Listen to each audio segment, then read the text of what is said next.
নিজের হাতেই লুকিয়ে আছে গ্রহের শক্তি, কিন্তু বুঝবেন কিভাবে? নিজের হাত থেকে কি বোঝা যায় যে কোন গ্রহটি শুভ অবস্থায় আছে, কোন গ্রহটি অশুভ অবস্থায় আছে? হরে কৃষ্ণ, আমি গোপাদি।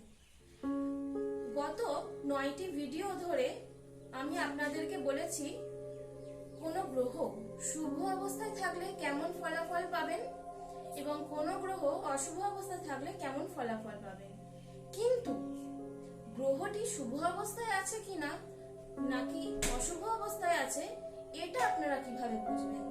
আজকে সেই সংক্রান্ত কথাই আপনাদেরকে বলবো।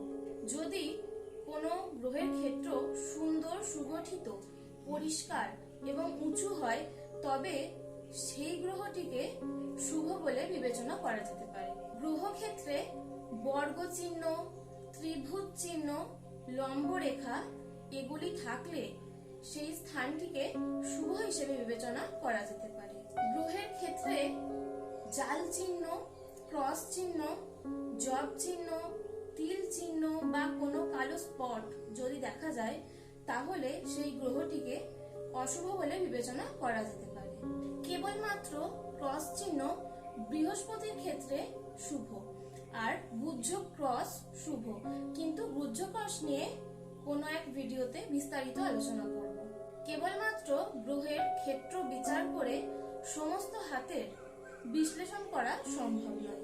সেক্ষেত্রে রেখাদি, হাতের গঠন, হাতের রং ইত্যাদি দেখা অবশ্যই প্রয়োজন।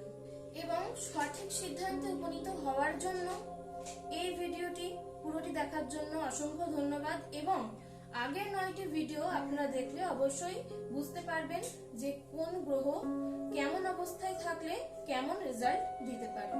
তাহলে আজকের ভিডিও এই পর্যন্তই। হরে কৃষ্ণ।